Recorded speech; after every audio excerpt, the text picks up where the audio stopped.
செய்வதற்காக நன்றிகள் எடுக்கிறேன். எங்கள் உள்ளங்களில் பலத்த கிரியைகளை நீர் செய்து கொண்டிருப்பதற்காக நன்றி செலுத்துகிறேன்.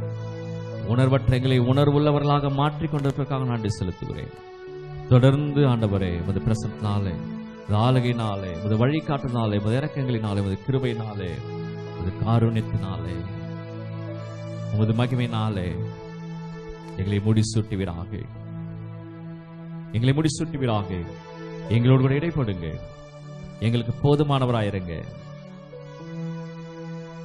எங்களை ஆண்டவரை அரவணைத்துக் கொள்வதற்காக நன்றி செலுத்துகிறேன். தொடர்ந்து உமது சத்தத்தை நாங்கள் கேட்கப் போகிறோம். கர்த்தர் எங்களோடு கூட இடைப்படுவீராக. இயேசுவின் நாமத்தினாலே ஆமென், ஆமென். உட்காருவோம்.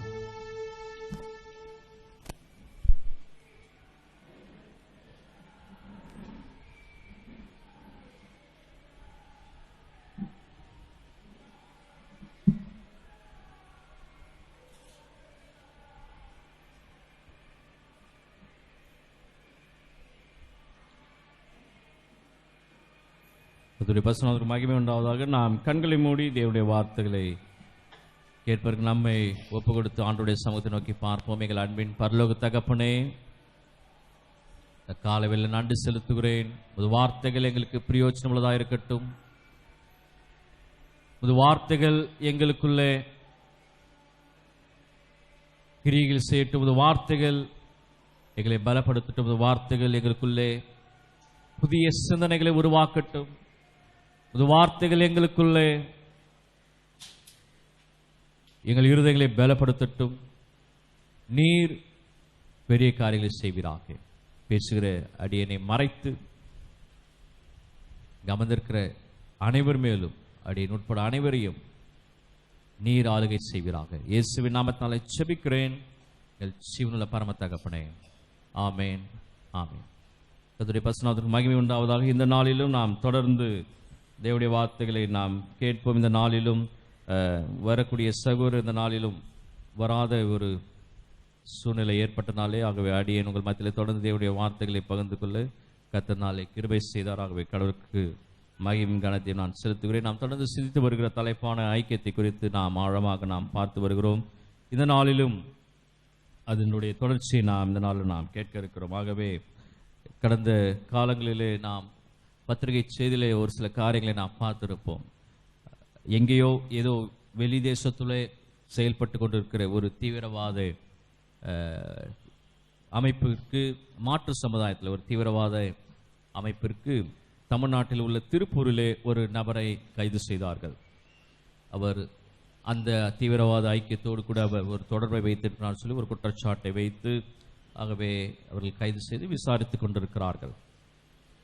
அது கூட மாத்திரமல்ல, அதிர்ச்சியான தகவல்கள். அநேக மக்கள் கேரள தேசத்திலிருந்து அந்த ஐக்கியத்திலே, அந்த குழுவிலே, தீவிரவாத குழுவிலே தொடர்பு வைத்திருக்கிறார்கள் என்ற ஒரு பத்திரிகை செய்தி நாம் பார்த்திருப்போம்.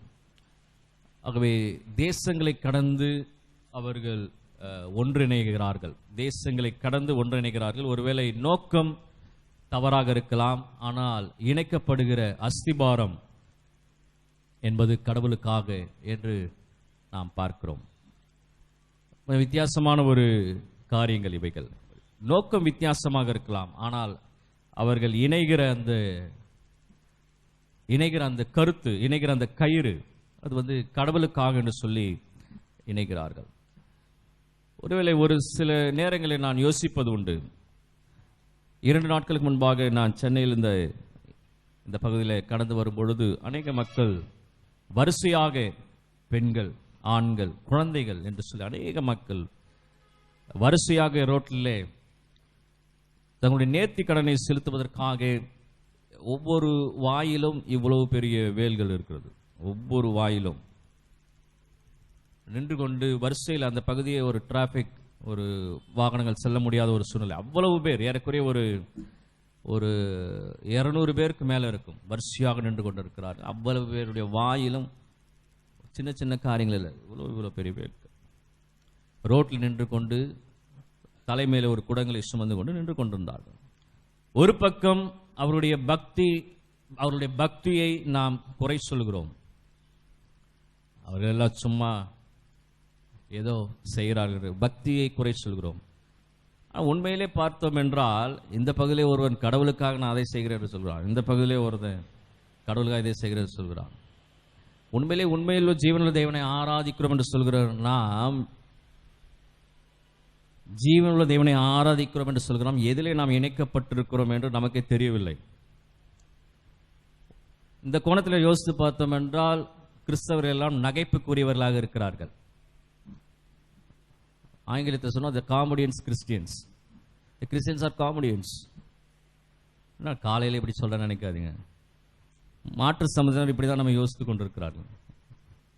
They are telling we are worshipping the living God, but they are not united together. They have the Bible, they have the single Bible, but they have the many denominations, many differences in their opinions, in the culture. We are worshipping several gods. நாங்கள் அநேக கடவுளை வணங்குகிறோம். வடக்கே விஷ்ணு பெரியவர், தெற்கே சிவன் பெரியவர். ஆகவே எங்களுக்குள்ளே கோயில்களை வித்தியாசம் உண்டு. You are worshipping the only Lord Jesus Christ, but you are not united together. They are Christians are the comedy peoples. இதான் வெளிப்புறத்திலே நம்மை பற்றி சொல்லுகிற ஒரு கருத்து.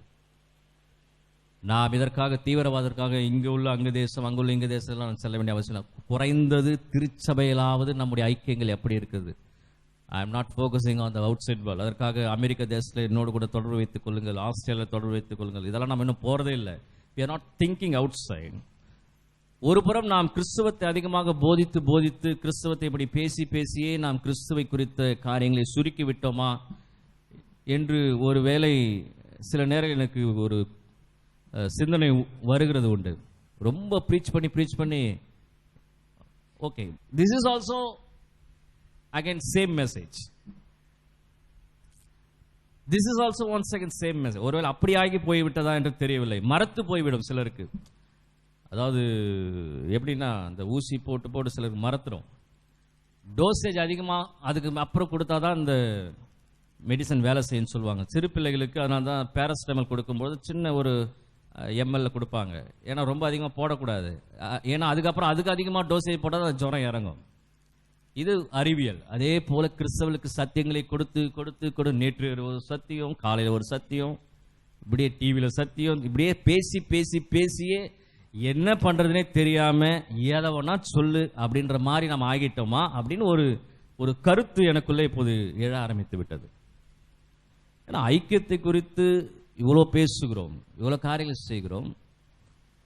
குறைந்தது திருச்சபையில்லாத ஐக்கியம் என்று நான் பேசிக்கொண்டிருக்கிறேன். நான் இதுக்காக நீங்கள் கிறிஸ்தவர்களை வெளி தேசங்களை இன்டர்நெட் மூலமாக சேட் பண்ணி அமெரிக்கா, ஆஸ்திரேலியா இவங்களோடலாம் ஐக்கிய வைத்துக் கொள்ளுங்கள், அதெல்லாம் போனோம்னா இன்னும் ரொம்ப லேட் ஆகும். We must have fellowship at least in church. அப்படி யோசிக்கும் போது சில நேரங்களிலே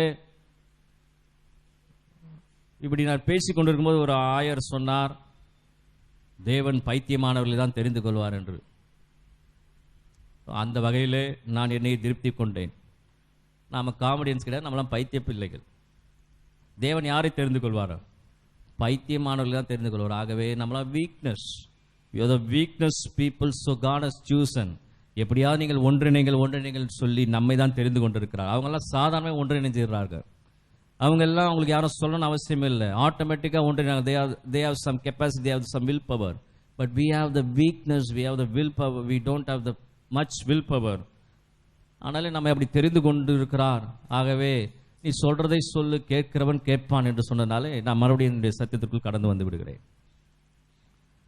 வாட் இஸ் த ஃபெலோஷிப்? ஐக்கியத்தை குறித்து நாம் பார்த்து வருகிறோம். அப்போஸ்தலர் 2ஆம் அதிகாரம் 46வது வசனம். அப்போஸ்தலர் 2:46. அவர்கள்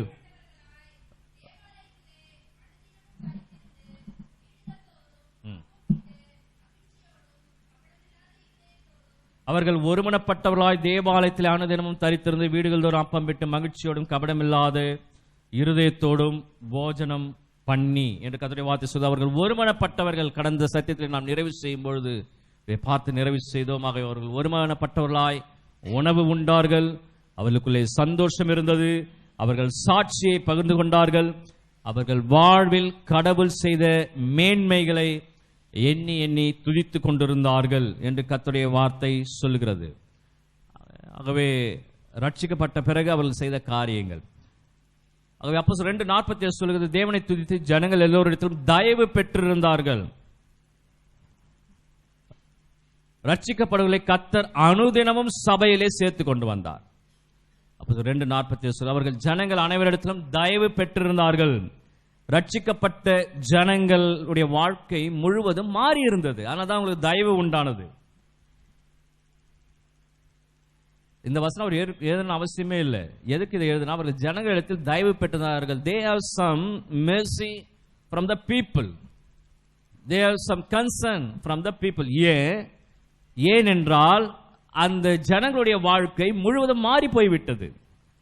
அது அந்த சமுதாயத்திலே ஒரு பாதிப்பை உண்டு பண்ணியிருந்தது. அதனால்தான் ஜனங்களிடத்தில் தயவு பெற்றிருந்தார்கள். இப்போ ஜனங்க நம்மளை பார்த்து தயவு பண்ணணும் அப்படின்னா என்ன பண்ணணும்? நம்ம அவங்களுடைய பார்வையிலே நாம் மிக நல்லவர்களாக இருக்க வேண்டும். இப்போ எனக்கு தயவு உண்டாக வேண்டும் என்றால் நீங்கள் என்னை பற்றி நல்லதாக நினைச்சிங்கன்னா தான் நீங்கள் எனக்கு தயவு காட்ட முடியும். நான் என் இஷ்டத்துக்கு திமிரா பேசிக்கின்னு இஷ்டத்துக்கு நான் ஏதாவது ஒரு காரியங்களை என்னுடைய விருப்பம் போல நான் செய்கிறேன் என்றால் அவர் ரொம்ப திமிர் பிடிச்சி ஆடுறாரு அப்படின்னு சொல்லுவோம். ஆனால் இந்த ரட்சிக்கப்பட்ட ஜனங்கள் தயவு பெற்றிருந்தார்கள் என்றால் இவருடைய வாழ்க்கை முறை சமுதாயத்தோடு ஒத்து போயிருந்தது. சமுதாயத்தோடு ஒத்து போச்சுன்னா அதுக்காக அவங்க கடவுளுக்கு இவங்களுக்கு அந்த கோணத்தை சொல்ல, ஜனங்கள் இடத்துல தயவு என்றால் அந்த சமுதாயத்தில் ஒரு பெரிய பாதிப்பை இந்த ஜனங்கள் உண்டு பண்ணினார்கள். அப்படி என்ன பாதிப்பு? இந்த தயவிற்கு என்ன காரணம் என்றால் அவரிடத்தில் காணப்பட்ட அந்த ஐக்கியம், ஃபெல்லோஷிப். ஐக்கியம்தான், வேற எதுவும் இல்லை. இப்போ இந்த திருச்சபைக்கு ஒரு தயவு உண்டாக வேண்டும் என்றால் நம்மிடத்தில் காணப்படுகிற ஐக்கியம், நம்மிடத்தில் காணப்படுகிற ஃபெல்லோஷிப், அதுதான் ரொம்ப முக்கியம். இப்போ இங்கே யாராவது வந்து உதவி செய்யறேன்னா கூட அந்த சர்ச்சா, அதில் 1008 பிரச்சனை இருக்குது பிரதர், நம்ம எதுக்கு அங்கே போய் உதவி செய்ய, இப்படி தான் பேசுவான் வெளியே. நான் நம்ம சர்ச்னா இந்த சர்ச்சை சொல்ல, நம்மிடத்தில் காணப்படுகிற அந்த தயவுக்கு என்ன காரணம் என்றால் ஐக்கியம் தான் காரணம். ஆவிக்குரிய வாழ்க்கை வாழ அதுதான் உதவி செய்யும், ஐக்கியம்தான் உதவி செய்யும். இது கடந்த சத்தியத்தில் நாம் பார்த்தோம். உலக காரியங்களை நீங்கள் தனிப்பட்ட முறையிலே செய்யலாம், ஆனால் ஆவிக்குரிய காரியங்களை செய்வதற்கு ஐக்கியம் மிக அவசியம். இதை நம்ம எக்ஸ்பிளைன் பண்ணி போன வாரத்தில் நாம் அதை ஆழமாக பார்த்தோம். நீங்கள் எந்த ஒரு காரியத்தை செய்ய வேண்டுமானால், நான் சொல்ற ஆவிக்குரிய காரியம், கிறிஸ்துவின் பணிகள், கடவுளை சார்ந்த வழிகள், கடவுளை சார்ந்திருக்கிற காரியங்கள், இவைகளிலே எதை செய்தாலும் அதில் ஐக்கியம் இல்லாமல் செய்தால் அது நிறைவேறாது. உலக காரியங்களை செய்வதற்கு தனிப்பட்ட மனிதனுடைய முயற்சி போதும். ஆகவே பொதுவான சந்தோஷம், அவர்களிடத்தில் காணப்பட்ட பொதுவான சந்தோஷம், பொதுவான பந்தி, பொதுவான சத்தியத்திற்கு நம்மை வழிநடத்தும். இது நம்மை ஒன்றாக ஜெபிக்க தூண்டும். இது நம்மை ஒன்றாக ஜெபிக்க தூண்டும். சாட்சிகளை பகிர்ந்து கொள்ள உதவி செய்யும். ஒன்றாக துதிக்க வைக்கும். இது எல்லாமே ஐக்கியத்தின் குணாதிசயங்கள், the characters of the fellowship. ஒன்னா ஜெபம் பண்ணலாம், ஒன்னா பிரைஸ் அண்ட் வர்ஷிப் பண்ணலாம், ஒன்னா சத்தியத்தின் பிரகாரம் நடக்கலாம். வேதம் சொல்லு, தனியா இருப்பது உனக்கு ஐயோ, தனியா இருந்தா விழுந்து போய் விடுவாய், குறைந்தது 2 பேராவது தேவை. வேதம் மிக தெளிவாக சொல்லுகிறது. கிறிஸ்துவ வாழ்விற்கு, கடவுளை குறித்து அறிந்து கொள்கிற வாழ்விற்கு, முன்னேறி செல்வதற்கு ஐக்கியம் தேவை. ஐக்கியம் இல்லாமல் நாம் எதையும் செய்ய முடியாது. இது எல்லாமே ஐக்கியத்தின் குணாதிசயங்கள். நான் தனியா ஜெபம் பண்ணிக்குவேன், நான் தனியா பாடிக்குவேன், நான் தனியா ஆடிக்குவேன், நான் தனியா, இதெல்லாம் இட்ஸ் நாட் எ கிறிஸ்டியானிட்டி. நான் அடிக்கடி சொல்லுகிற ஒரு நபர் போனஃபர், அவர் சொல்லுகிறார், கடவுள் தான் இந்த ஐக்கியத்திற்கு அஸ்திபாரம். God is the base. கடவுள் இயேசு என்னும் ஒரு சரீரம் மூலமாக அனைத்து கிறிஸ்தவர்களையும் ஒன்றிணைக்கிறார். இயேசு என்னும் ஒரு சரீரம் மூலமாக அனைத்து கிறிஸ்தவர்களையும் ஒன்றிணைக்கிறார். அப்ப எனக்குள்ள யார் வாழ்கிறது என்றால் இயேசு வாழ்கிறார். உங்களுக்குள்ள யார் வாழ்கிறது? இயேசு வாழ்கிறார். அப்ப இங்க நான் என்ற வார்த்தை சுத்தமாக எடுத்துவிட வேண்டும். எனக்குள்ளே வாழ்கிறவர் தான் இயேசு, உங்களுக்குள்ளே வாழ்கிறவர் தான் இயேசு. அப்ப இங்கே நான் என்ற வார்த்தை அடிபட்டு போகிறது. நம்ம பின்னாடி பார்க்க போறோம். அந்த நான் என்ற வார்த்தை இன்னைக்கு நிறைய பேர் ஐக்கியத்தில் இணையாமல் செய்து கொண்டிருக்கிறது. நான் இங்க எல்லா கிறிஸ்தவர்களுக்கும் ஒரே வாழ்க்கை தான். அவர் அமெரிக்க தேசத்தை சேர்ந்தாலும் சரி, இல்லை இங்கிலாந்தை சேர்ந்தாலும் சரி, இல்லை இந்தியாவை சேர்ந்தாலும் சரி, இல்லை ஆப்பிரிக்கா தேசத்தை சேர்ந்தவர்களும் சரி, யாரா இருந்தாலும் எல்லா கிறிஸ்தவர்களுக்கும் ஒரே வாழ்க்கை தான். ஒரு உரையாடல், எனக்கு ஒரு பெரிய ஒரு உரையாடல்ல கேட்டுக்கொண்டேன். பாவங்கள் இப்போது வேறுபடுகிறது என்று ஒருவர் பேசிக் கொண்டிருந்தார். எனக்கு பயங்கர ஆர்குமெண்ட். அது எப்படி God's judgement how it will differs. கடவுள் இங்கே வந்து இந்தியாவுக்கு இப்படி ஒரு நியாய தீர்ப்பையும், அமெரிக்காவில் உள்ள மக்களுக்கு இதெல்லாம் உனக்கு அக்செப்டடு. ஒன்றும் பிரச்சனை இல்லை, குடிக்கிறது தான் பிரச்சனை. மேலை நாட்டில் போய் நீங்கள் குடிக்கிறது தப்புன்னு சொன்னால் அது அவங்களுக்கு பாவம் இல்லை பிரதர். இங்கே தான் இந்தியாவில் தான் நம்ம பேசி கொண்டு இருக்கிறோம் என்று ஒரு ஆர்குமெண்ட் ஒன்று வந்தது. அதுக்கு நான் இதான் சொன்னேன், இதுதான் பதில். ஆண்டவர் உலகத்தை நியாயம் தீர்க்க வருவார். இப்போ இந்தியாவில் நீங்கள் குடிச்சதெல்லாம் தப்பு, அமெரிக்காவில் போய் நீங்கள் குடிச்சதெல்லாம் right, military people you can take the drink, ஏன்னா நீங்கள் பணியில் வேலை செய்கிறீர்கள், இப்படி எல்லாம் ஆண்டவர் சொல்லுவார். The man is making lot of confusing theologies. இந்த மனிதன் தனக்கு என்ன செய்ய முடியல உடனே இதெல்லாம் சரி இதெல்லாம் தப்புன்னு குழப்பத்தை கொண்டு வர. அதனால தான் இப்போ பிரச்சனையே. இயேசு எல்லாருக்கும் பொதுவானவர். அமெரிக்காக்காரனுக்கு அவர் தான் பொதுவானவர், ஆஸ்திரேலியாக்காரனுக்கு அவர் தான் பொதுவானவர். ஆகவே நியாய தீர்ப்பு எல்லாருக்கும் ஒரே மாதிரி தான். அந்த பைபிள் பிரகாரம் தான் நியாயம் தீர்ப்பு. பாவம் இப்படிதான் நியாயம் தீர்க்கப்படும். அதே போல கிறிஸ்தவர்கள் அனைவருக்கும் ஒரே ஒரு வாழ்க்கை தான். அனைவரும் ஒரே மாதிரி தான் வாழ வேண்டும். கிறிஸ்து சரீரத்தின் மூலமாக நாம் அனைவரும் இணைக்கப்பட்டிருக்கிறோம். அதன் அடையாளமாக தான் ஒரு சில நேரங்களில் நாம் என்ன பண்ணுகிறோம், அட்லீஸ்ட் உள்ளத்தில் இல்லைன்னா கூட வெளிப்புறத்தில் காண்பிப்பதற்காக கொயர் எல்லாம் ஒரே மாதிரி ட்ரெஸ் பண்ணிக்கிறோம்.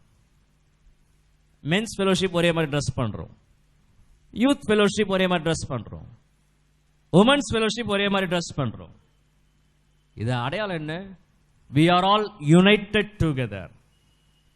நாங்க உள்ளத்துல இணையெல்லாம் கூட அட்லீஸ்ட் வெளியேவாது நாங்க என்ன பண்ணிக்குவோம், ஒரே மாதிரி நாங்க எல்லாமே ஒரே நோக்கத்தில் இருக்கிறோம் என்பதை காண்பிப்பதற்கு தான் அந்த யூனிஃபார்ம் ட்ரெஸ். அப்ப அதை வாங்கிறதுக்கு பெரிய பிரச்சனை, அதுல ஒரு சண்டை யார் வாங்குறதுன்னு, அதை அப்படியே விடுவோம். we have the common Bible, common living. ஆகவே எங்க ஊர்ல நாங்க இப்படிதான் வாழ்வோம், உங்க ஊர்ல அப்படிதான் வாழ்வோம் அப்படின்லாம் சொல்றதெல்லாம் ஐக்கியத்தில் எடுபடாது. கிறிஸ்துதான் நம்ம இணைத்திருக்கிறார், கிறிஸ்துதான் அடிப்படை, அவருடைய சரீரம் தான் நம் அனைவரையும் இணைத்திருக்கிறது. ஆகவே எங்க ஊர்ல இப்படி, உங்க ஊர்ல அப்படி, பைபிள் எப்படி, அதை பார்க்கணும். நாம இதை பத்தி பேசலாம், நிறைய பேர் டென்ஷன் ஆயிடுறாங்க. இந்த பைபிள நீங்க பேசாதீங்க, இதெல்லாம் அவுட் ஆஃப் சிலபஸ். அப்ப இந்த ஒரிஜினல் சிலபஸ். இந்த பைபிள் என்கிட்ட இல்லைன்னா, இல்ல உங்ககிட்ட இல்லைன்னா நம்ம சண்டை போட வேண்டிய அவசியமே இல்லை. நீ செய்யறது உனக்கு சரி, நான் செய்யறது எனக்கு சரி. That is exact Hinduism. இந்த பைபிள் இல்லைன்னா நீங்க சொல்றதா சரி நான் எடுத்துக்குவேன், நான் சொல்ல சரி நீங்க எடுத்துக்கலாம். But we have the way, we have the word of God. இது சொல்லுகிறது தான் நமக்கும் உங்களுக்கும் எனக்கும் சரியான ஒரு பதில். அப்ப இதுல என்ன சொல்லி இருக்கிறதோ அதற்கு நானும் கீழ்ப்படிய வேண்டும், நீங்களும் கீழ்ப்படியும் போது அங்கே கிறிஸ்துவின் சரீரத்தோடு கூட ஒன்றாய் இணைய ஆரம்பிக்கிறோம். ஆகவே அது கிறிஸ்துவை ஏற்றுக்கொள்வதற்கு சமமாக இருக்கிறது. கிறிஸ்துவை ஏற்றுக்கொள்வதற்கு முன்னால், ஏற்றுக்கொண்ட பிறகு ரெண்டு வாழ்க்கை. எப்படி கிமு கிபி என்று பிரிக்கிறோமோ அதே போல கிறிஸ்துவை ஏற்றுக்கொள்வதற்கு முன்னால் நான் தனிப்பட்ட முறையில் நான் வாழ்ந்திருக்கிறேன். கிறிஸ்துவை ஏற்றுக்கொண்ட பிறகு என்னுடைய வாழ்க்கை கிறிஸ்துவோடு இணைந்து விட்டதனால அவர் என்ன சொல்லியிருக்காரோ அது பிரகாரம் தான் நான் செய்ய வேண்டும். So we have the common lifestyle, common sharing. நன்றியுள்ள பிள்ளைகளாக நாம் அனைவரும் ஒன்றிணைந்து நன்றி செலுத்த வேண்டும். இது எல்லாமே காமனா நடக்க வேண்டும், இதெல்லாம் பொதுவாக நடக்க வேண்டும். இது ஏதோ தனிப்பட்ட ஒரு கலாச்சாரம் அல்ல, இது ஏதோ தனிப்பட்ட காரியம் அல்ல, இது என்னுடைய குடும்ப பழக்கம் அல்ல, இது என்னுடைய விருப்பு வெறுப்புகள் அல்ல. எப்படி இந்த உலக சரித்திரம் ரெண்டாக பிரிக்கப்பட்டிருக்கிறதோ அதே போல என்னுடைய வாழ்க்கையிலும் கிறிஸ்துவுக்கு முன் கிறிஸ்துவுக்கு பின். நேற்று தினத்தில் கூட ஒரு 14 பேர் 13 பேர் கிறிஸ்துவின் பந்தில் இணைத்திருக்கிறார்கள். இனி கிறிஸ்துவின் பந்தில் இணைவதற்கு முன், கிறிஸ்துவின் பந்தில் இணைந்ததற்கு பின், இப்படிதான் வாழ்க்கை பிரிக்கணும். இல்லை நான் பழைய மாதிரியே வாழ்ந்திருப்பேன்னா அதில் ஒரு அர்த்தமும் இல்லை. We don't have any maturity mind. We are comedy Christians. ஏதோ கிறிஸ்துவை நகைப்புக்குள்ளாக நான் வெளியேந்து பாருங்க, அப்படிதான் உண்மையிலே சொல்றாங்க. நம்ம நினைத்துக்கிறோம் நாம தான் ரொம்ப பெர்ஃபெக்ட்னு. கொஞ்சம் வெளியே போயிட்டு கொஞ்சம் இன்டர்நெட்லாம் கொஞ்சம் போய் அப்படி செக் பண்ணிட்டு வந்துருங்க, நம்மளை பத்தி ஜனங்கள் என்ன நினைக்கிறார்கள். வேதம் தெளிவாக பேசிக் கொண்டிருக்கிறது. இந்த வேதத்தை நீங்கள் படிக்கிறீர்கள் இல்லையா, மற்றவர்கள் படித்து சொல்லிக் கொண்டிருக்கிறார்கள். இந்த வேதத்தை நாம் படிக்கிறோமோ இல்லையா, வேதத்தை மற்றவர்கள் படித்து இதில் இப்படி சொல்லி நீ ஏன் இப்படி இருக்கிறன்னு கேட்கிறான். ஆனா அன்னைக்கு இருந்த ஜனங்கள் தயவு பெற்றிருந்தார்கள், ஜனங்கள் மத்தியிலே தயவு பெற்றிருந்தால். ஏனென்றால் அவரிடத்திலே காணப்பட்ட ஐக்கியம். ஒருவரும் கேள்வி கேட்கும் இஸ்ரவேலருக்கு அனைவருக்கு பயம் உண்டாயிட்டு. இவங்களை பார்த்த உடனே ஒரு ஷாக் ஆயிட்டாங்க. ஒரே மாதிரி இருக்கிறாங்க, ஒரே மாதிரி சிந்திக்கிறாங்க, ஒரே மாதிரி பேசுறாங்க, ஒன்னா இருக்கிறாங்க. இவனுக்காக அவன் வைக்கிறான், அவனுக்காக இவன் வைக்கிறான், ஒரே பந்தி, ஒரே ராபோஜனம். பயம் உண்டாயிற்று. அவங்கள பார்த்த உடனே ஒரு தயவு உண்டாகிறது. ஐக்கியத்துடைய வல்லமை அதுதான் என்று வேதம் இங்கே சொல்லுகிறது. இதற்காக நாம் கிறிஸ்துவுக்கு நன்றி செலுத்த வேண்டும். ஏன் நன்றி செலுத்த வேண்டும் என்றால், போனஃபர் சொல்லுகிறார், இது ஏதோ அவரை டிமாண்ட் பண்ணுவதற்காக அல்ல, இத்தனை சகோதர சகோதரிகளை கொடுத்ததற்காக நாம் கடவுளுக்கு நன்றி செலுத்த வேண்டும். இத்தனை சகோதர சகோதரிகளை கடவுள் நமக்கு கொடுத்ததற்காக நன்றி செலுத்த வேண்டும். ஒருவேளை அவர் உங்களை ரட்சிக்கவில்லை என்றால் நீங்கள் இங்கு அமர்ந்திருக்க முடியாது. ஒருவேளை என்னை ரட்சிக்கவில்லை என்றால் நான் இங்கே வந்து பேசிக் கொண்டிருக்க முடியாது. ரட்சிப்பு தேவனுடையது, என்னுடையதல்ல. அதில் நான் 1% கூட என்னுடைய கிரியை இல்லை. என்னுடைய நீதி நிமித்தம் அவர் என்னை ரட்சிக்கவே இல்லை. கடந்த வீட்டுக்கூடத்தில் அந்த சத்தியத்தை பார்த்தோம். நம்முடைய நீதியின் பிரகாரம் அவர் என்னை ரட்சிக்கவில்லை. ரட்சிப்பு முழுக்க அவருடையது. என்னை ரட்சித்தார், உங்களையும் ரட்சித்தார். என்னை ரட்சிக்கவில்லைன்னா நான் இங்க வந்தே இருக்க மாட்டேன். எங்கேயாவது நான் இந்நேரம் எங்கேயாவது உலக பிரகாரமா நான் செய்து கொண்டிருப்பேன். உங்களை ரட்சித்தார், ஆகவே இங்கே வந்து அமர்ந்திருக்கிறீர்கள். ஆகவே இதற்கு நாம் கடவுளுக்கு நன்றி செலுத்த வேண்டும். இத்தனை சகோதர சகோதரிகளை கடவுள் நமக்கு கொடுத்திருக்கிற ஐக்கியம் என்பது கிறிஸ்து நமக்கு கொடுத்திருக்கிற வெகுமதி. The greatest gift by the Christ is a fellowship. இப்ப ஐக்கியத்தினாலே நாம் இணைக்கப்பட்டிருக்கிறோம். நான் பிறந்த இடம் எங்கன்னு உங்களுக்கு யாருக்கு தெரியாது, நீங்க பிறந்த இடம் எதுன்னு எனக்கு தெரியாது. But we are united together because of the Christ. கிறிஸ்து நமக்கு இது வெகுமதியாக கொடுத்திருக்கிறார். கிறிஸ்து நம் இருவரையும் மன்னித்திருக்கிறார். ஆகவே நாம் யாருமே இந்த உலகத்திலே தனித்து வாழ முடியாது. நம்முடைய வார்த்தைகளாலோ நம்முடைய எண்ணங்களாலோ நாம் தனித்து வாழ்ந்துவிட முடியாது.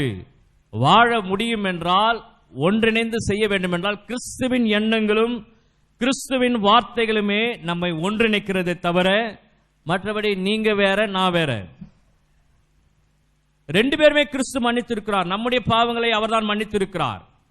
இப்ப எதுக்கு நாம ஒன்னா உட்காந்து பேசிட்டு இருக்கோம்? நான் பேசுறத நீங்களாம் ஏன் கேட்கறீங்க? என்னை விட வயதில் அநேக பெரியவர்கள் இருக்கிறீர்கள், இங்கே வேதத்தை அநேக கற்றவர்கள் இங்கே இருக்கிறீர்கள். பின்பு எதற்காக நான் பேசுகிறேன் நீங்கள் கேட்கிறீர்கள் என்றால், என்னுடைய கருத்தினாலோ என்னுடைய எண்ணங்களினாலோ அல்ல, கிறிஸ்துவின் வார்த்தைகளும் கிறிஸ்துவின் எண்ணங்களும் தான் உங்களையும் என்னையும் ஒன்றிணைத்துக் கொண்டிருக்கிறது. இதற்கு நாம் கடவுளுக்கு நன்றி செலுத்த வேண்டும். நான் நன்றி செலுத்துவேன். கடவுள் தான் இந்த ஐக்கியத்தை நமக்கு உண்டு பண்ணுகிறார். ஆகவே நாம் எல்லாவற்றிலும் பகிர்ந்து கொள்ளலாம்.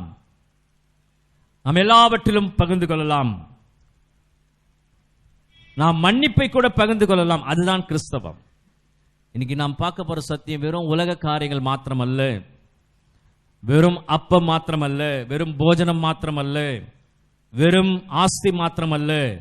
we must share the spiritual gifts also. அது என்ன spiritual gift? நாம் மன்னிப்பை கூட மற்றவர்களுக்கு பகிர்ந்து கொள்ளலாம். அதுதான் கிறிஸ்தவம். கடவுள் நம்மை மன்னித்திருக்கிறார். என்னை மன்னித்தார், உங்களை மன்னித்தார். ஆகவே நானும் உங்களை மன்னிக்கிறேன், நீங்களும் என்னை மன்னிக்க வேண்டும். அதுதான் கிறிஸ்தவம். அப்ப ஐக்கியத்தின் தன்மை என்ன என்றால், ஒருவருக்கொருவர் பகிர்ந்து கொள்வது. நேச்சர் ஆஃப் ஃபெலோஷிப் அதான் பார்த்தோம். the base of fellowship is the salvation. ஏற்கனவே பார்த்தாச்சு. The nature of fellowship is the sharing. அப்ப ஐக்கியத்தின் தன்மை என்ன என்றால் பகிர்ந்து கொள்வது, எல்லாவற்றையும் பகிர்ந்து கொள்வது. அன்பு மற்றும் ஆவிக்குரிய வாழ்க்கை எல்லாவற்றையும் பகிர்ந்து கொள்வது. இதுதான் முதல் திருச்சபையினுடைய நிலை. ஆரம்ப திருச்சபை எப்படி ஆரம்பிக்கப்பட்டது என்றால், they shared each and everything. Love, forgiveness, they share the physical gifts, they share the spiritual gifts. எல்லாவற்றையும் அவர்கள் பகிர்ந்து கொண்டார்கள். இதுதாங்க உண்மை திருச்சபை. இதுதான் உண்மை திருச்சபை. ஆரம்ப திருச்சபை இப்படிதான் ஆரம்பிக்கப்பட்டது. ஆரம்ப திருச்சபை இப்படிதான் ஆரம்பிக்கப்பட்டது. இன்னைக்கு இருக்கிற திருச்சபை இப்படிதான் இருக்க வேண்டும் என்று வேதம் சொல்லிக் கொண்டிருக்கிறது. அடிப்படை ஐக்கியத்துக்கு அடிப்படை ரட்சிப்பு, ஐக்கியத்தின் தன்மை ஷேரிங், பகிர்ந்து கொள்வது. என்னிடத்தில் இருப்பதை நான் உங்களுக்கு கொடுப்பது, உங்களிடத்தில் இருப்பதை நீங்கள் எனக்கு கொடுப்பது. இன்னும் அதிகமாக நாம் இந்த வார்த்தையை பார்க்க வேண்டும் என்றால் பிலிப்பியர் 2ஆம் அதிகாரத்தை என்னோடு கூட சேர்ந்து திருப்பிக் கொள்ளுங்கள். இந்த வார்த்தையை உறுதிப்படுத்த, இந்த வார்த்தையை இன்னும் ஆழமாக நாம் பார்க்க வேண்டும் என்றால் பிலிப்பியர் 2ஆம் அதிகாரம் 1 முதல் 5 வசனங்களை நான் வாசிக்கிறேன்.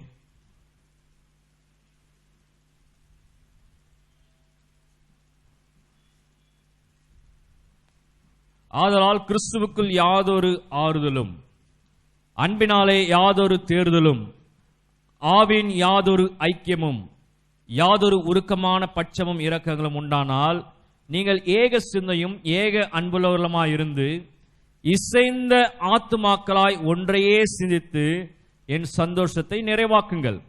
ஒன்றையும் வாதினாலாவது வீண் பெருமையினாலாவது செய்யாமல் மனத்தாழ்மையினாலே ஒருவரை ஒருவர் தங்களிலும் மேன்மையுள்ளவர்களாக எண்ண கடவீர்கள். அவனவன் தனக்கானவைகளை அல்ல பிறருக்கானவைகளையே நோக்குவானாக. கிறிஸ்து இயேசுவில் இருந்த சிந்தையே உங்களிலும் இருக்க கடவது என்று இங்கே பவுல் பிலிப்பியருக்கு மிக அழகாக ஒற்றுமை குறித்து, ஐக்கியத்தை குறித்து மிக அழகாக எழுதுகிறார். இந்த பகுதியில் ஒரு முக்கியமான காரணம் என்னென்றால், ஒரு காரியத்தை நாம் தெரிந்து கொள்ள வேண்டும். இந்த 5 வசனங்களும் மிக ஐக்கியத்திற்கு மிக பிரசித்தி பெற்ற வசனங்கள். இந்த 5 வசனங்களில் ஒரு காரியத்தை நீங்கள் எடுத்துக்கொள்ளலாம். ஐக்கியம் வேலை செய்ய வேண்டும் என்றால், ஐயா நான் ஐக்கியப்படணும் தான் நினைக்கிறேன், ஆனா முடியல. I want to make the fellowship, முடியல. எப்படி முடிய வைக்க வேண்டும் என்றால், the nature of the fellowship பார்த்துட்டோம்.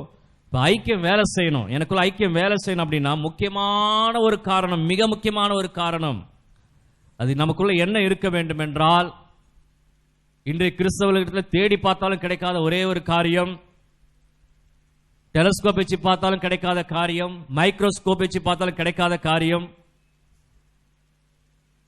அன்று ஆங்கிலேயர்களுக்கு இருந்த அதே காரியம் இன்று நமக்குள்ளும் வந்த காரியம், அன்று பரிசேயர்களுக்கு இருந்த அதே காரியம் இன்று நமக்குள்ளும் வந்திருக்கிற காரியம். அது என்ன இருக்கணும் அப்படின்னா, தாழ்மை இருக்கணும். எது இருக்கக்கூடாதுன்னா பெருமை இருக்கக்கூடாது. ஐக்கியம் வேலை செய்யணும்னா தாழ்மை இருக்க வேண்டும். ஐக்கியம் எனக்குள்ள இருக்க வேண்டும் என்றால் தாழ்மை இருக்க வேண்டும். அதை தான் இங்க எழுதுறார். நீங்கள் ஒன்றையும் பெருமைனாலாவது வாதினாலாவது செய்யாமல் மனத்தாழ்மையினாலே ஒருவரை ஒருவர் தங்களிலும் மேன்மை உள்ளவர்களாக எண்ண கடவீர்கள். அப்போ எப்படி நீங்கள் மற்றவர்களுக்காக உங்கள் நிலத்தை விற்க முடியும்? எப்படி மற்றவர்கள் உணவு உண்ண வேண்டும் என்பதற்காக நீங்கள் எப்படி உபவாசிக்க முடியும்? மற்றவர்களுக்காக நீங்கள் எப்படி முழங்கால் படிட்டு ஜெபிக்க முடியும்? எப்பொழுது இதெல்லாம் நடைபெறும்? அவர்கள் ஏன் காணி ஆட்சிகளை நிலங்களை விற்றார்கள்? எப்படி அவன் சாப்பிடுறதுக்காக என் நிலத்தை நான் எப்படி விற்க முடியும் அப்படின்னா, எப்பொழுது என்றால் நீங்கள் மற்றவர்களை உங்களை விட மிக முக்கியமாக எண்ணும் போது மாத்திரமே இது நடைபெறும். அதுதான் பிலிப்பியர் எழுதுறார். பிலிப்பியர் ரொம்ப அழகாக எழுதுறார். ஒருவரை ஒருவர் தங்களிலும் மேன்மையுள்ளவர்களாக எண்ண கடவீர்கள். என்னை விட அவங்க ரொம்ப உயர்ந்தவர்கள் என்று நீங்கள் என்ன வேண்டும். அப்படி இருந்தா தான் ஐக்கியம் வேலை செய்ய ஆரம்பிக்கும்.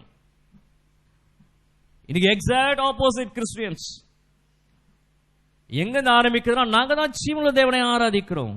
நீங்களாம் கல்லையும் மண்ணையும் வணங்குறீங்க. அதான் பிரசங்கம் அதிகம் கேட்டு கேட்டு கேட்டு என்ன செய்யறதே தெரியாம நீ கிறிஸ்தவம் போயினுக்குது. அதுலயே ஆரம்பிக்குது பெருமை. வெள்ளைக்காரன்கிட்ட இருக்கிற பெருமை இது. இது அவங்க சொல்லுவாங்க, அவன் பெருமையா பேசாம அவன் தன்னுடைய வாழ்க்கையை ஆரம்பிக்கவே மாட்டான். அந்த பெருமை நமக்குள்ள வந்து இருக்கிறது. இப்போ இது என்ன ஆச்சு? நமக்குள்ளவே அந்த பெருமை வந்துடுச்சு. நான் எப்ப மற்றவர்களை உயர்வாக எண்ண ஆரம்பிக்கிறேனோ அப்பொழுதுதான் ஐக்கியம் வேலை செய்ய ஆரம்பிக்கும். இவன்னா சொல்றது அவன்னா சொல்றது, நம்ம பேச்சே இப்படிதான் ஆரம்பிக்கும் போது இப்படிதான். அவன்னா சொல்றது, இவன்னா சொல்றது, இவருன்னா சொல்றது. கொஞ்சம் யோசிக்க வேண்டும், நாம் சிந்திக்க வேண்டும். இவைகளை தனக்கானவைகளை அல்ல, அவனவன் தனக்கானவைகளை அல்ல பிறருக்கானவைகளையே நோக்குவானாக. தனக்கானவைகளை அல்ல பிறருக்கானவைகளை நோக்குவானாகனா, அப்ப நாம் எல்லோரும் கூடி வரும்பொழுது, சபையில கூடி வரும்பொழுது கர்த்தருடைய பிள்ளைகளின் பார்வை எப்படி இருக்க வேண்டும் என்றால், எனக்கு என்ன கிடைக்கும் அல்ல, நான் என்ன கொடுக்க வேண்டும் என்று நினைக்க வேண்டும். தனக்கானவர்கள் அல்ல பிறருக்கானவர்களை நோக்குவானாகனா பிறரை போய் பார்த்துட்டு இருக்க கூடாது. அப்படி அல்ல. தனக்கு, நான் திருச்சபையில் உள்ளே வருவது என்னுடைய பார்வை எப்படி இருக்க வேண்டும் என்றால், நான் என்ன கொடுக்க வேண்டும் என்றல்ல, மற்றவர்கள் எனக்கு என்ன கொடுப்பார்கள் அல்ல, நான் என்ன மற்றவர்களுக்கு கொடுக்க நினைக்க வேண்டும். அப்படிதான் முதல் திருச்சபை இயங்கியது. எனக்கு என்ன செய்வார்கள் அல்ல, நான் மற்றவர்களுக்கு என்ன செய்ய வேண்டும். என்னை மற்றவர்கள் உற்சாகப்படுத்த வேண்டும் அல்ல, நான் மற்றவர்களை உற்சாகப்படுத்த வேண்டும். என்னுடைய தேவைகள் சந்திக்கப்பட வேண்டும் அல்ல, மற்றவர் தேவைகளை சந்திக்க நான் எந்த அளவு நான் முயற்சி செய்ய வேண்டும். இப்படிதான் உள்ள வரணும் சர்ச்சுக்கு. என் தேவைகள் சந்திக்கப்பட நான் உள்ளே வரக்கூடாது, மற்றவர் தேவையை நான் எப்படி சந்திக்க போகிறேன். இதுதாங்க ஐக்கியம். இப்ப நான் என்ற எண்ணம் இங்க வரவே வராது. நான் என்ற எண்ணம் வரவே வராது. என்னை யாராவது உற்சாகப்படுத்த வேண்டும் அல்ல, நான் மற்றவர்களை உற்சாகப்படுத்த இங்கே உள்ளே வர வேண்டும். 3 வித்தியாசமான நபரிடத்தில் பேசினேன். இவர்கிட்ட எதுவுமே பேசக்கூடாது அப்படின்னு நினைச்சிடாதீங்க. யார் பேரையும் நான் சொல்ல மாட்டேன். நேற்று தினத்திலே ஒரு 13 பேர் திடப்படத்தில் பங்கு பெற்றார்கள். ரொம்ப சந்தோஷமா இருந்தது. இனி அவர்கள் வாக்கு கொடுத்தார்கள். இனி வாக்கு கொடுத்தீங்களா இல்லையா? வாக்கு கொடுத்து இனி நாங்கள் கிறிஸ்துவ பணியில் இணைந்து கொள்வோம் என்று. அப்போது ஒரு நபர் சொன்னார், எங்களை யாரும் இப்படி கேட்கவே இல்லை, அதனால தான் நாங்கள் எதுலையுமே கலந்துக்கிறது இல்லை அப்படின்னு ஒருத்தர் சொன்னார். கர்த்தருடைய நாமம் மகிமை அடைவதாக. நான் என்னை யாரும் உற்சாகப்படுத்த வேண்டும், நான் எந்த அளவுக்கு நான் உற்சாகப்படுத்துகிறேன் மற்றவர்களை. அவர் பெண்கள் ஐக்கிய சங்கங்கள், ஆண்கள் ஐக்கிய சங்கங்கள், இப்பெல்லாம் அடுத்த வாரம் நம்ம ஸ்டால் போட போறதுக்காக நான் பேசிக்கொண்டு இருந்தேன். நான் எதற்கு மற்ற இடத்துல நான் போய் கேட்க வேண்டும்? நான் என்ற வார்த்தை இருக்கிற வரை சபைகள் உருப்படாது. I don't want to go to ask anyone. I don't want to go to stand to each and everyone house. Now I come and I go. நான் வருவேன், நான் போவேன். ஒரே ஒரு காரியத்தை நான் தெரிந்து சொல்ல விரும்புகிறேன். கடவுள் இந்த சுவாசத்தை நமக்கு கொடுத்திருக்கிறார். கடவுள் இந்த சுவாசத்தை கொடுத்திருக்கிறார். இங்க நான் அவருக்கு எவ்வளவு வேலை செய்யறேன், நான் என்னால் முடிஞ்சா செய்யறேன், என்னால் பண்ணா நான் பண்றேன். இந்த வார்த்தையில கடவுளுடைய பார்வையில் அருவருப்பானவர்கள். தயவு செய்து நான் புரிந்து கொள்றேன் சொல்றேன். இந்த சுவாசமே கடவுளால் கொடுக்கப்பட்டிருக்கிறது. இது மெயின் அவருடைய வேலை செய்வதுக்கு தான். செகண்ட் தான் என்னோட பர்சனல் ஒர்க். தயவு செய்து புரிந்து கொள்ளுங்கள். இதுல நீங்கள் யாரா இருந்தாலும் சரி, நீங்கள் யாரா இருந்தாலும் சரி, ஒரு காரியத்தை நாம் திருச்சபைக்காக செய்ய வேண்டும் என்று நாம் சொல்லும் பொழுது, இதுக்கு எனக்கு எந்த சம்பந்தம் இல்லை என்று நாம் சொல்லுவோம் என்றால், இதுக்கு எனக்கு எந்த ஒரு காரியம் இல்லை, இதுக்கு எனக்கு எந்த ஒரு காரியம் இல்லை என்று நாம் சொல்லுவோம் என்றால், நான் எதையோ எதிர்பார்த்து திருச்சபைக்கு வருகிறேன், எனக்கு அது நிறைவேறவில்லை. நான் திருச்சபைக்கு வருவது நான் என்னை அர்ப்பணிப்பதற்கல்ல, எனக்கு ஏதாவது செய்வார்களா என்று நான் வந்து கொண்டிருக்கிறேன். அப்படிப்பட்ட எண்ணம் இருக்கிற வரை ஐக்கியமே கிடையாது. There is no fellowship in the church.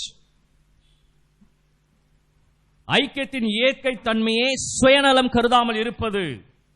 ஐக்கியத்தின் இயற்கை தன்மையே தியாகமான வாழ்க்கை. ஐக்கியத்தின் இயற்கை தன்மையே நான் உள்ளே வரும்போது என்னால் மற்றவர்களுக்கு என்ன பிரயோஜனம் இன்னைக்கு உண்டாக போகிறது, இதுதான் ஐக்கியம். We should not lift up our names.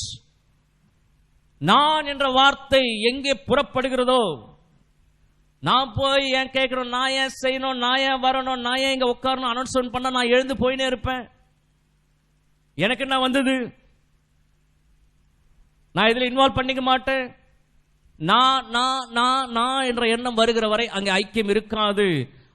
அவன் தனக்கானவைகளை அல்ல பிறருக்கானவைகளை நோக்குவானாக. நீங்க பிறருக்கான நோக்கலாம் பரவாயில்ல, மிஷனரிகள் பணிகளுக்காக கொஞ்சம் யோசித்து பாருங்கள். இங்க வேதம் ஒன்று சொல்லிக் கொண்டிருக்கிறது, we are the comedy Christians. We are the comedy Christians. ஜீவனுள்ள தேவனை ஆராதிக்கிறதுன்னு சொல்றது, அன்பு தான் கிறிஸ்துவ சொன்னார்ன்றது ஒன்னும் இங்க இல்ல. ஐக்கியத்தின் முக்கியமான தன்மை தன்னை தாழ்த்துவது, சுயநலம் கருதாமல் இருப்பது, தன்னை பெருமையாக எண்ணாமல் இருப்பது, தியாகமான வாழ்க்கை, மற்றவர்களுக்கு கொடுப்பது, இதுதான் ஐக்கியத்தின் வாழ்க்கை.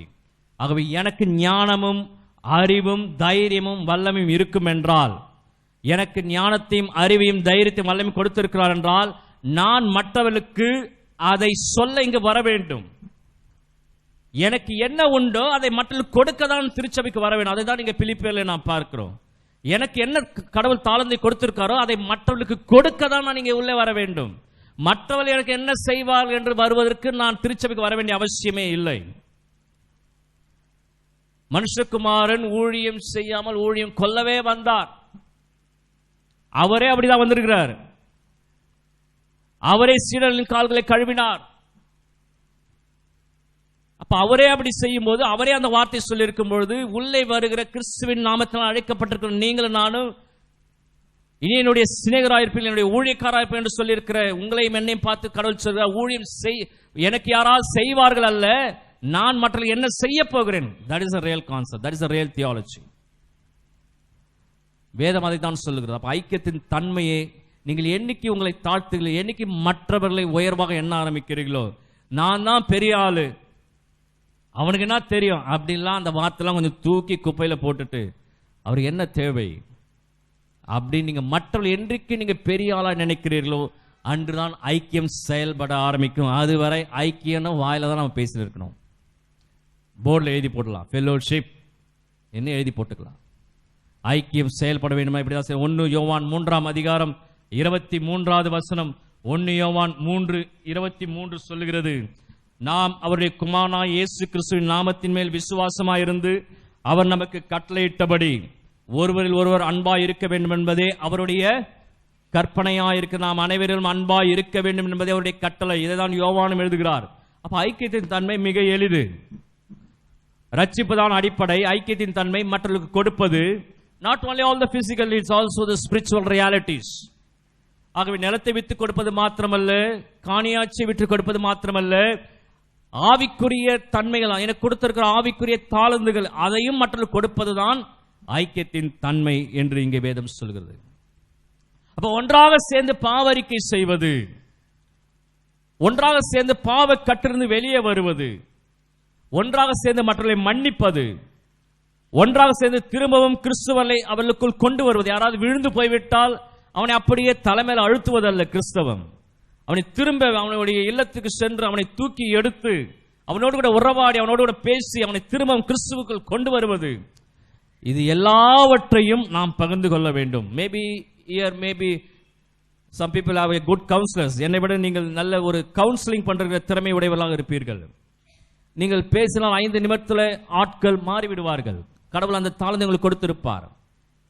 ஆனால் அதை யாரும் திருச்சபையில் நாம் பயன்படுத்தல. நிறைய பேர் விழுந்து போயிருக்கிறார்கள், நிறைய பேர் வாழ்க்கை தொலைத்திருக்கிறார்கள், நிறைய பேர் வாழ்வை இழந்திருக்கிறார்கள்.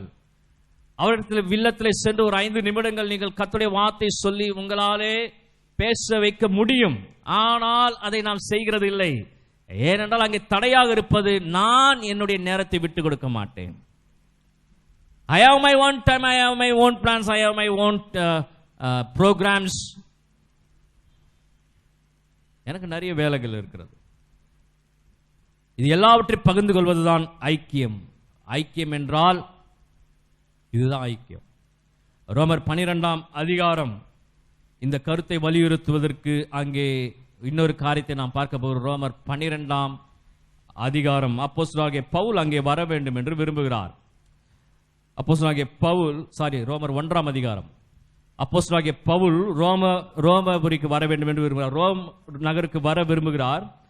ஏனென்றால் ரோம் நகர் பழைய உலகத்தின் தலைநகர். அது பிரசித்தி பெற்ற ஒரு பகுதி ரோம். பழைய உலகத்திற்கே தலைநகர் ரோம். அந்த இடத்துக்கு அவர் வர விரும்புகிறார். அவர் அங்கே வந்து சுவிசேஷம் சொல்ல வருகிறார். ஏனென்றால் அவருக்கு அந்த நகரத்தை குறித்து ஒரு பாரம் இருந்தது. அவர் வெறும் ரோம் நகருக்கு மாத்திரம் உலகத்தின் எல்லா பகுதிகளுக்கும் அவர் செல்ல அவர் ஆவலுள்ளவராக இருந்தார். ரோம் நகருக்கு சென்று பின்பு ஸ்பெயின் தேசத்திற்கு செல்ல அவர் திட்டமிட்டிருந்தார். இப்போது ஸ்பெயின் என்று சொல்கிற அந்த தேசத்திற்கு, ரோமுக்கு சென்று பின்பு ஸ்பெயின் தேசத்திற்கு செல்ல அவர் திட்டமிட்டிருந்தார். ஆகவே ரோமாபுரிக்கு அவர் எழுதுகிற கடிதம் ரோமர் 1ஆம் அதிகாரம் 11வது வசனம் சொல்கிறது, உங்களிலும் என்னிலும் உள்ள விசுவாசத்தினால் உங்களோட கூட நானும் ஆறுதல் அடையும்படிக்கு உங்களை காண வாஞ்சியா இருக்கிறபடினாலே எவ்விதத்தாலாவது நான் உங்களிடத்திலே வருகிறதற்கு தேவனுடைய சித்தத்தினாலே எனக்கு நல்ல பிரயாணம் சீக்கிரத்தில் கிடைக்க வேண்டும் என்று வேண்டிக் கொள்கிறேன். இந்த இடத்துல அழகா சொல்றார், நானும் ஆறுதல் அடையும்படிக்கு எவ்விதத்தால் நான் உங்களிடத்தில் வருகிறதற்கு தேவனுடைய சித்தத்தின்படி எனக்கு நல்ல பிரயாணம் சீக்கிரம் கிடைக்க வேண்டும் வேண்டிக் கொள்கிறேன். 11வது வசனம் சொல்றார், நானும் ஆறுதல் அடையும்படிக்கு என்றால் என்ன சொல்லுகிறார்? அவர் ரோம்க்கு எப்படியாவது வர வேண்டும் என்று விரும்புகிறார். எதற்கு? அங்கே ஒரு அமைப்பை ஏற்படுத்த வேண்டும். அந்த ரோம் நகரிலிருந்து அவர் ஸ்பெயினுக்கு செல்ல விரும்புகிறார். ஆகவே அவருக்கு பொருளாதார தேவை, ஜெபத்திற்கு உதவியான ஆட்கள் தேவை, ஸ்பெயின் தேசம் செல்லும்போது மனித உதவிகள் தேவை. ஆகவே அங்கே அவர் ரோம் நகருக்கு வந்து சுவிசேஷத்தை சொல்லி அங்கிருந்து ஆட்களை கொண்டும் பணத்தை பெற்றுக்கொண்டும் ஜெப உதவிகளை பெற்றுக்கொண்டும் அவர் ஸ்பெயின் தேசத்துக்கு செல்வதற்காக இப்படி ஒரு கடிதத்தை எழுதுகிறார். அதனால சொல்ற நானும் ஆறுதல் அடையும்படிக்கு என்றால் அதனுடைய நோக்கம் என்ன என்றால் அவருடைய ஊழியத்தை தாங்குவதற்கு அவர் ரோம் நகரை எதிர்பார்த்தார். எதற்கு? ஸ்பெயினுக்கு செல்வதற்கு. அதனால நானும் ஆறுதல் அடையும்படிக்கு அவருடைய எண்ணம் அப்படியா இருந்தது. அவருடைய இருதயத்தில் இந்த எண்ணம் இருந்தது, நானும் ஆறுதல் அடையணும். உங்கள் நிமித்தம் நானும் ஆறுதல் அடையணும்னா உங்ககிட்ட இருக்கிறதுல எனக்கு நீங்க கொஞ்சம் தரணும். உங்ககிட்ட என்ன இருக்குது? பணம் இருக்குது, ஜெப உதவிகள் இருக்குது, ஜெபிக்கிற ஆட்கள் உண்டாக்க வேண்டும், பின் மனித உதவிகள் தேவை. நான் அங்க போறேன், எனக்கு நீங்கள் சப்போர்ட் பண்ணணும், நீங்க எனக்கு ஷேர் பண்ணணும். That is a fellowship. அவருடைய எண்ணம் அப்படியா இருந்தது. அவருடைய இருதயத்தில், அதே சமயத்தில் அவருடைய இருதயத்தில் எல்லாவற்றையும் வாங்கி செல்ல வேண்டும் என்பது மாத்திரமல்ல, அவர் கொடுப்பதற்கும் அவர் ஆயத்தமாய் இருந்தார். ரோமர் 1ஆம் அதிகாரம் 13வது வசனம், சகோதரரே, புறஜாதிகளான மற்றவர்களுக்குள்ளே நான் பலனை அடைந்தது போல உங்களுக்குள்ளும் சில பலனை அடையும்படிக்கு உங்களிடத்தில் வர பலமுறை யோசனையாயிருந்தேன். ஆயினும் இதுவரைக்கும் எனக்கு தடையுண்டாயிற்று நீங்கள் அறியாதற்கு எனக்கு மனதில்லை. கிரேக்கருக்கும் மற்ற அந்நியர்களுக்கும் ஞானிகளுக்கும் மூடருக்கும் நான் கடனாளியா இருக்கிறேன். இவர் என்ன 10 ரூபாய் 200 ரூபாய் வாங்கி கடன் பட்டாரா? இல்ல.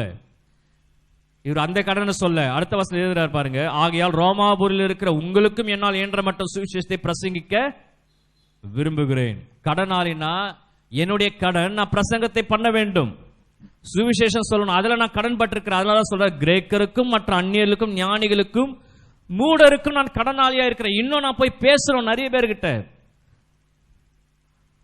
ஆகையால், அதனால ஆகையால் என்ற வார்த்தை ரொம்ப முக்கியம். ஆகையால் எங்க வந்து முன்னாடி வசனத்தை கனெக்ட் பண்ணிடணும். அதனால நான் ரோமாபுரிக்கு வரேன். இங்கேயும் என்னால முடிஞ்சவரை நான் சுவிசேஷம் சொல்ல விரும்புறேன். உங்கள் மூலமா நான் ஆறுதல் அடைய விரும்புகிறேன். அப்படின்னா என்ன சொல்றாரு? அதனால்தான் என்ன சொல்ல வருகிறார் என்றால், ஐக்கியம் என்பது என்கிட்ட என்ன இருக்குது, என்னால பிரசங்கம் பண்ண முடியும்.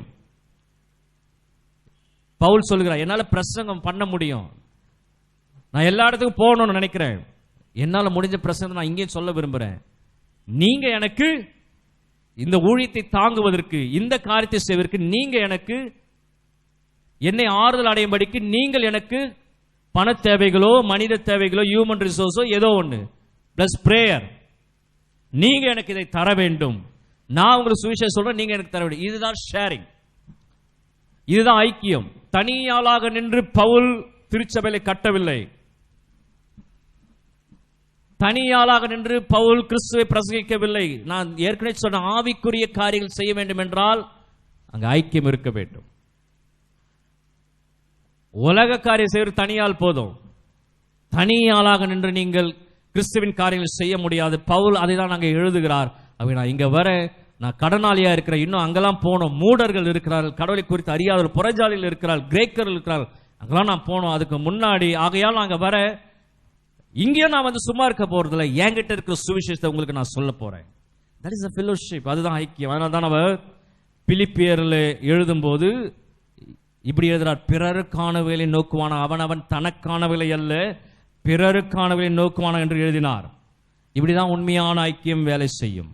அப்பனா என்ன அர்த்தம்னா, பவுல் நான் பெரிய டாக்டர், நான் கமாலியன் பாதத்திலே படித்தவன், எனக்கு தான் கடவுளை பத்தி தெரியும் அப்படி என்று தன்னை குறித்தே நினைத்துக் கொண்டில்லாமல் அவனுக்கு என்ன தேவை, பிறருக்கானவர்களை நோக்குவான். அப்போ கிரேக்க ரோமபுரில மக்கள் பவுலுக்கு என்ன தேவைன்னு அவங்க யோசிப்பாங்க, அவங்க பவுலுக்கு என்ன தேவைன்னு அவங்க யோசிப்பாங்க, பவுல் இவங்களுக்கு என்ன தேவைன்னு யோசிப்பாரு. அவனவன் தனக்கானவர்களை அல்ல பிறருக்கானவர்களே நோக்குவானாக. இதுதான் கிறிஸ்தவ ஐக்கியம் செயல்படுவதற்கு முக்கியமான the base of the fellowship. நம்ம திருச்சபையில தான் இப்ப வித்தியாசம். நான் பிரதர் நான் என்ற வார்த்தை தயவு செய்து எடுத்து தூக்கி அங்கே எரியுங்கள். நான் ஏன் போனோம், நான் ஏன் வரணும், நான் ஏன் அவன் கிட்ட கேட்கணும், நான் ஏன் இவன் கிட்ட போனோம், நான் எதுக்கு நிக்கணும், நான் எதுக்கு போனோம். அவனவன் தனக்கானவைகளை அல்ல பிறருக்கானவைகளையே நோக்குவானாக. அப்ப சர்ச்சுக்கு வரும்பொழுதே இவருக்கு என்ன தேவை, அவருக்கு என்ன தேவை, இன்னைக்கு என்னால என்ன செய்ய முடியும்.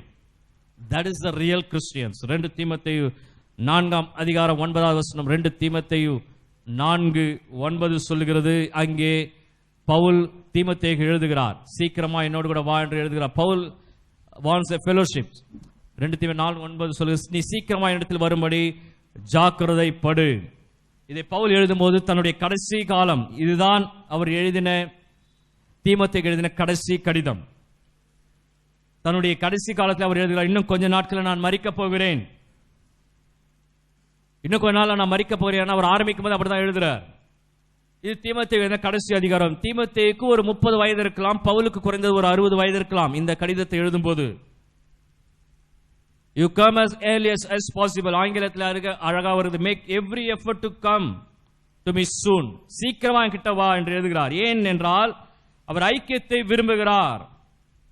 ஏன் என்றால் தன் வாழ்வு முடிய போகிறது, அந்த சமயத்திலே ஐக்கியமாக இருக்க வேண்டும் என்று விரும்புகிறார். பவுல் ஐக்கியத்தை ரொம்ப விரும்புகிறவர். தன் வாழ்வு முடியும் போது தீமோத்தேயு தன்னோடு கூட இருக்க வேண்டும் என்று விரும்புகிறார். 2 தீமோத்தேயு 4:10 அவர் சொல்லினே வராரு, ஏனென்றால் நீ ஏன் சீக்கிரமானா, ஏனென்றால் தேமா இப்பிரபஞ்சத்தின் மேல் ஆசை வைத்து என்னை விட்டு பிரிந்து தெசலோனிக்கா பட்டணத்திற்கு போய்விட்டான். கிரேஸ்கா கலாத்தியா நாட்டுக்கும் தீத்து தல்மத்தியா நாட்டுக்கும் போய்விட்டார்கள். லூக்கா மாத்திரம் என்னோடு கூட இருக்கிறான். மார்க்கை உன்னோட கூட்டிக் கொண்டு வா, ஊழியத்தில் அவன் எனக்கு பிரயோஜனம் உள்ளவன் என்று எழுதுகிறார். கொஞ்சம் பேர் இருந்தாங்க, அவங்க எல்லாம் வேற வேற நாட்டுக்கு போயிட்டாங்க. ஒருத்தர் உலக பிரகாரம் போயிட்டாரு, இப்போ ஒருத்தர் தான் என் கூட இருக்கிறான். சோ நீ வரும் வழியில மார்க்கையும் கூட்டிக் கொண்டு வா என்று எழுதுகிறார். சொல்லிவிட்டு 4:21 சொல்றாரு, மாரி காலத்திற்கு முன் நீ வந்து சேரும்படி ஜாக்கிரதைப்படு. Make every effort to come before winter. மழை காலம் வரப்போதுபா, அதுக்கு முன்னாடி வந்து சேருன்னு எழுதுறார். ஏன் பவுல் அதை எழுத வேண்டும் என்றால் அவர் ஐக்கியத்தை விரும்புகிற ஒரு நபர். அவருக்கு தெரியும் திருச்சபையை, கிறிஸ்துவின் பணிகளை ஒரே ஆளாக கட்ட செய்ய முடியாது. கிறிஸ்துவின் பணிகளை ஒருவரால் செய்ய முடியாது. ஒருவேளை பவுல் நினைத்திருக்கலாம், ஐ ஆம் தி சூசன் வெசல். கடைசி காலம் கொஞ்சம் யோசித்து பாருங்க, நம்ம ஒரு 10 வருஷம் வேலை செஞ்சிருக்க மாட்டோம் சர்ச்சில். இந்த சர்ச்சுக்காக நான் எவ்வளோ பண்ணிட்டேன் பிரதர், ஒண்ணுமே பண்ணிருக்க மாட்டாங்க, ஒண்ணுமே இருக்காது அங்க. இந்த சர்ச்சுக்காக நான் எவ்வளோ பண்ணிட்டேன் பிரதர், அப்புறம் ஒண்ணும் கிடையாதான். வேற என்ன? பவுல் 60 வயசுல எழுதுறாரு. அவர் போகாத இடங்கள் இல்லை, கப்பலேறி போறார். திருச்சபையை ஸ்தாபித்தவர், a greatest apostle, is the greatest instrument used by the God. Kalvari சிலுவை மரணத்துக்கு பிறகு ஏற்பட்ட வெளிப்பாடு எல்லாமே கடவுள் அவர் மூலமாக தான் சொன்னார். ஒருவேளை கடைசி காலத்தில் நினைச்சிருக்கலாம், தீமத்தை எதுக்கு நான் கூப்பிடணும், என் வயசுன்னா அவன் வயசு என்ன, 30 years டிஃபரன்ஸ். நம்ம ஒரு 15 வயசு குறைவான பிள்ளைகளை நாம் தரை குறைவாக நடத்துகிறோம். அவனுக்கு என்ன தெரியும், சின்ன பையன், அவன் அமைதியா இருக்கு சொல்லு. எக்ஸாக்ட் ஆப்போசிட்டா நம்ம பேசினுக்கிறோம் பிரதர், பைபிள் வச்சுக்கிட்டு.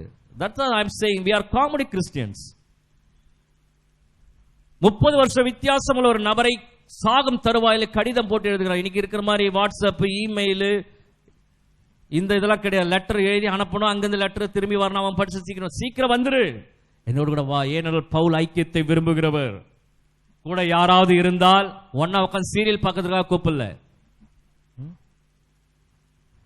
தீமோத்தேயு சீக்கிரம் வந்து, கடைசி காலம் போறேன், கடைசியாவது ஒன்னா உட்காந்து என்ன பண்ணலாம், ஆவிக்குரிய காரியங்களை இன்னும் செய்ய வேண்டும் என்ற தாகம். ஏனென்றால் தீமோத்தேயு தடுமாற்றத்தில் இருக்கிறார். பவுலுடைய ஒரே நோக்கம் என்னன்னா, தன்னை அவர் பிரதானப்படுத்த விரும்புகிறதே இல்லை. பவுல் எங்கேயுமே தன்னை பிரதானப்படுத்துகிறதே இல்லை. எப்படியாவது கிறிஸ்டியன் காரியம் செய்ய வேண்டும் என்றால் I need some more people. எப்படியாவது திருச்சபை வளர வேண்டும் என்றால் I need some more people. எனக்கு இன்னும் ஆட்கள் தேவை. வரும்போது நீ மட்டும் வராது, மார்க்கை கூட்டி கொண்டு வா. இதுதான் ஐக்கியம். This is the fellowship. அப்போ அவன் தனக்கானவர்களே அல்ல பிறருக்கானவர்களே நோக்குவானாங்கன்னா நம்ம சர்ச்சோட வர்ஷிப்பே மாத்தணும். ஏன்னா இங்க வந்து எல்லாருமே எனக்கு என்ன கிடைக்கும்,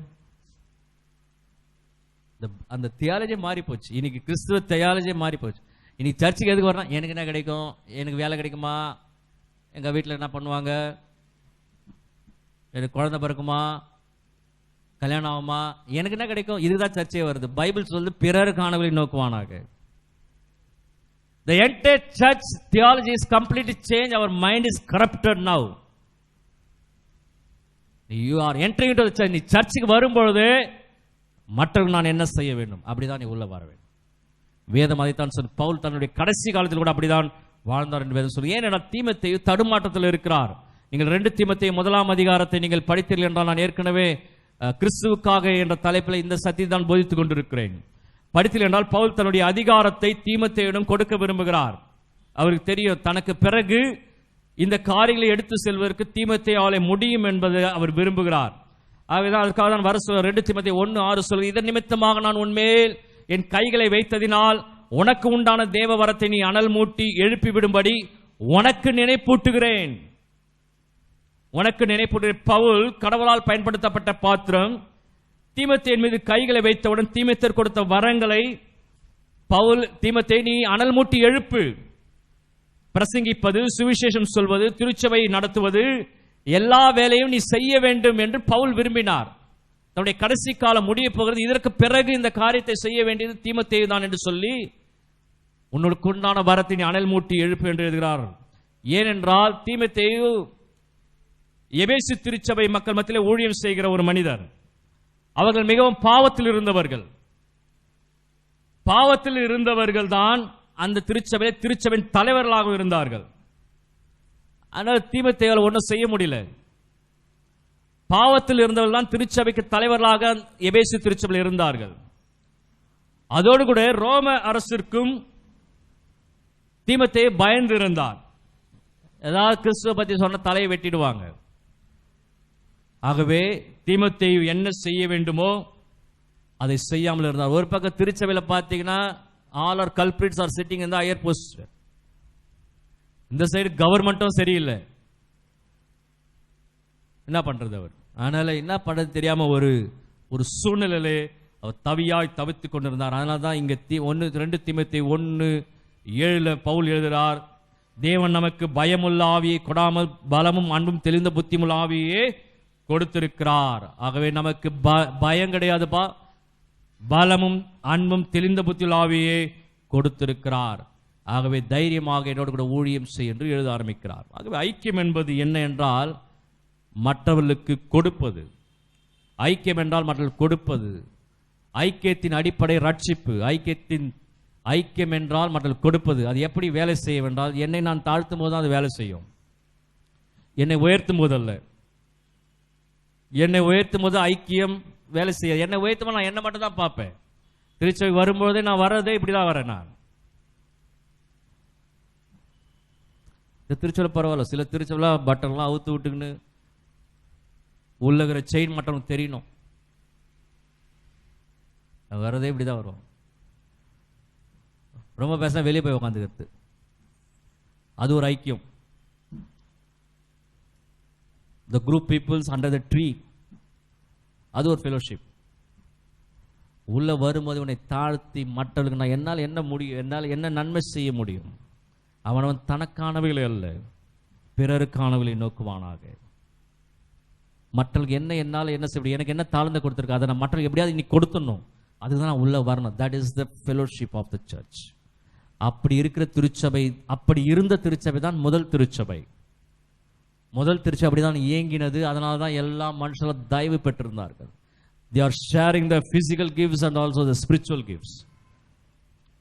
அவர்கள் உலக காரியங்களையும் பொதுவாக வைத்து அனுபவித்தார்கள், தங்கள் கொடுத்த ஆவிக்குரிய ஆசீர்வாதங்களையும் பொதுவாக வைத்து அனுபவித்தார்கள்.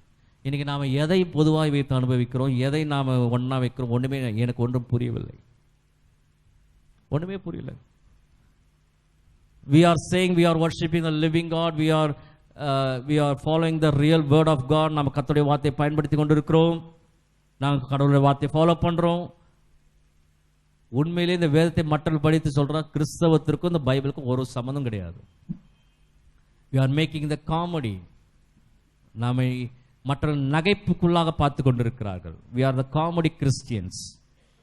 உண்மையிலே அவன் ஒன்றிணைப்பது கடவுள் பேர்ல, அவன் எங்கேயாவது எந்த உலகத்திலாவது எங்கேயாவது போய் ஒன்றிணைஞ்சிடறான், எப்படியாவது இமெயில் மூலமாவது எங்கேயாவது போய் ஒன்றிணை. அவன் நோக்கம் எதுவாக இருந்துட்டோம், அது சரி, நான் சொல்லலை. கடவுளுக்காக இதை செய்ய வேண்டும் என்ற ஒரு நோக்கம், அந்த நோக்கம் மற்றவர்களை கொல்லுகிறது தவறாக இருக்கலாம், அது தவறுதான். ஆனால் அவன் செய்கிற விதம் எப்படியாவது இணைஞ்சிடறான். நாம இணையறோன்னு சொல்லி இணையறதே கிடையாது. ரெண்டு பேரும் வித்தியாசம் உண்டு. ஒரு லாயரை ஒரு பிரசங்கத்தை கூப்பிட்டு இருந்தோம் முன்பு, இங்க இல்லை. அவர் சொன்னார், நாங்கள் உண்மையை பேசுகிறோம் என்று சொல்லி கோர்ட்ல போய் சொல்றோம், நீங்கள் உண்மையை பேசுகிறீர்கள் என்று சொல்லி திருச்சபையில் போய் சொல்கிறீர்கள், இதான் உங்களுக்கு எனக்குள்ள வித்தியாசம் என்று சொன்னார். கரெக்டா சொல்லிட்டு போயிட்டார். நாங்கள் உண்மையை பேசுகிறோம் என்று சொல்லி கோர்ட்ல போய் சொல்லி கொண்டிருக்கிறோம், நீங்கள் திருச்சபையிலே நாங்கள் உண்மையை பேசுகிறோம் என்று சொல்லி போய் சொல்லி கொண்டிருக்கிறீர்கள். அவர் ஒளியில் நடந்தது போல நாமும் ஒளியிலே நடந்தால் ஒருவரோடு ஒருவர் ஐக்கியப்பட்டிருப்போம். நாம தானே சொல்றோம், எங்க ஐக்கியம் இருக்கிறது? ஒருவரோடு ஒருவர் ஐக்கியத்திலேயே இருக்கிறோம். நாம யோசிக்க வேண்டும். பவுல் எப்படி அவர் கடவுளுக்குரிய காரியங்களே சிந்தித்துக் கொண்டார். ஆனால் தான் தன்னுடைய வயதில் 30 வயது வித்தியாசமான பரவாயில்ல, தீமத்தை வா என்னோடு கூட வா. That is the real fellowship, that is the real Christianity. ஒருவர் கேட்டார், நீங்க இவ்வளவு பிரசங்கம் பண்ணீங்களே, ஒரு கிறிஸ்தவனை காமியுங்கள், கிறிஸ்துவை போல வாழ்ந்த ஒரு நபர் காமியல் என்று சொன்னார். தேடி தேடி பார்த்து கட்சியில் செயின்ட் பால் தான் பதில் அமைச்சார். செயின்ட் பால் எனக்கு தெரிந்தவரை அவர் கிறிஸ்துவை போல பின்பற்றினார்.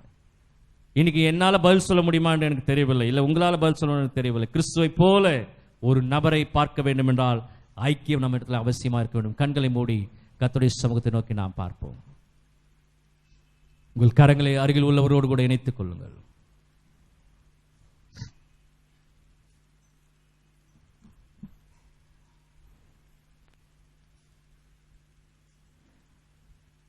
உங்கள் உள்ளத்திலே நீங்களே ஒரு கேள்வியை கேட்டுக்கொள்ளுங்கள். இன்னைக்கு என்னுடைய ஜெபம் மிக குறைவுதான்.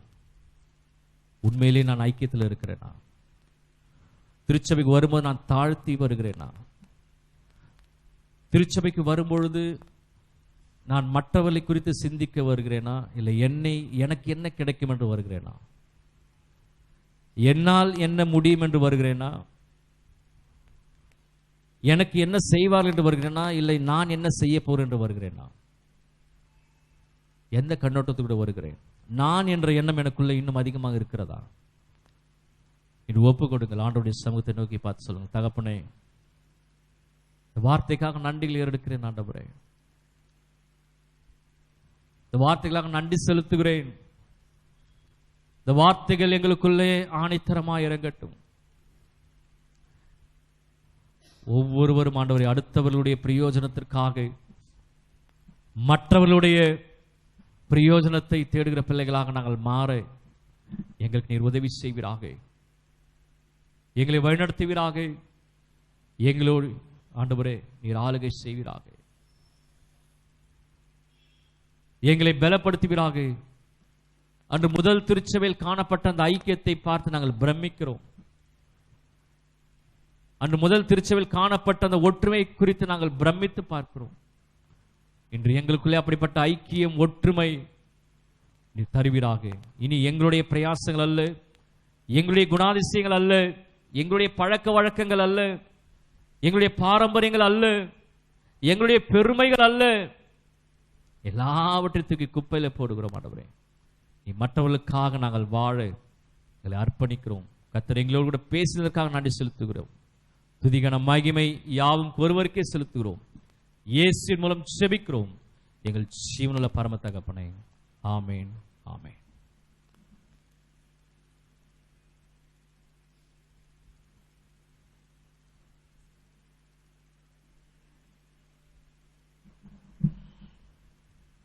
கர்த்தருடைய பரிசுத்தத்திற்கு மகிமை உண்டாவதாக. இந்த நாளிலும் நீங்கள் யாராவது புதிதாக வந்திருப்பீர்கள் என்றால் நீங்கள் கடந்து செல்லும் போது உங்கள் விலாசங்கள் கொடுத்து செல்லுமாறு உங்கள் அன்புடன் கேட்டுக்கொள்கிறேன். அருகில் உள்ளவர்கள் நீங்கள் அவர்களுக்கு உங்கள் அருகில் யாராவது புதியவர்கள் அமர்ந்திருந்தால் நீங்கள் உதவி செய்யுமாறு உங்களை அன்புடன் கேட்டுக்கொள்கிறேன். திருச்சபை முடிந்த பிறகு ஆண்கள் ஐக்கிய சங்கத்தில் சேர்ந்தவர்கள் ஆண்கள் இந்த பகலில் நீங்கள் அமர்ந்து ஒரு 5 நிமிடங்கள் நீங்கள்